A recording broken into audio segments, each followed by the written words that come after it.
fairly recently there was a guide put together by Matador, not a guide, a series of how to piss off a Dane, and it went viral.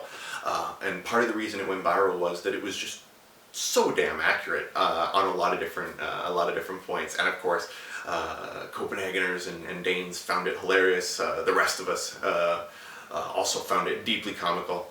And one of the things where they really were spot on was talking about supermarket protocol. And the Danish culture, it's very egalitarian. It's all about fairness and equality, for the most part.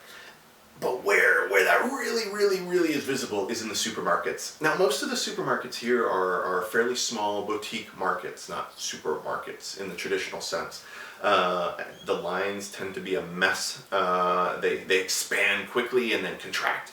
And they'll open up a new lane, but there's never enough space for the line itself. So it's always a mess. And one of the first areas where you can really piss off a Dane, and those of us that have lived here long enough to acclimate, is by, of course, jumping into the new line and just walking up when there's the old line that stretches all the way back. And even though that new lane is probably opened up and there was one long line, that one long line is still going to be feeding those two.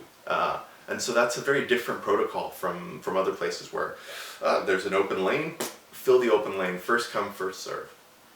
But where the article really talked about it and hit the nail on the head was the handling of the dividers. So you get up with your cart, with your bag, and you go to put your stuff onto the conveyor belt.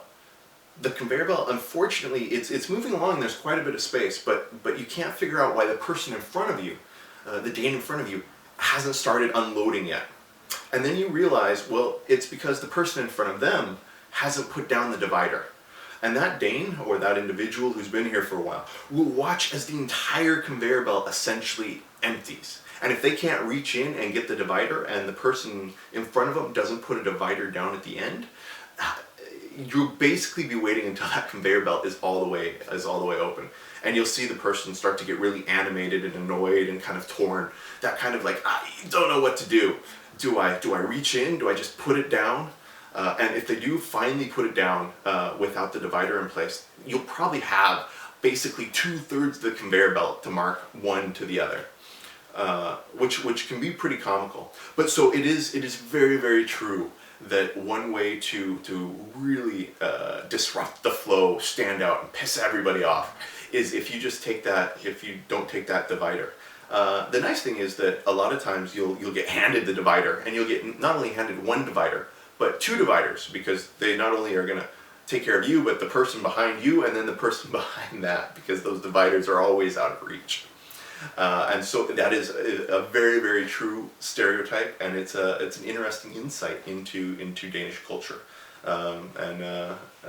It is also a fantastic way to, as the article said, piss off a Dane. So use your own best judgment, but I would recommend put the divider down and let everybody smile, and you'll see their blood pressure and their the stress drain away. Have fun with it, and it is definitely a fact. Thank you so much for tuning in. I'm thrilled that you made it this far into the video. I hope you found it interesting, quirky, informative. Perhaps I answered questions that you've been wondering about for a long time, questions you didn't even know you had, or perhaps you think I'm completely full of bullshit. No matter what, I would love it if you would let me know in a comment. And if you have questions that you want me to cover or that you want me to elaborate on, I love those as well.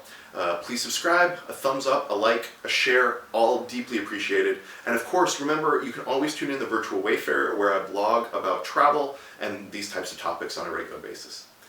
Thank you, open roads, safe travels.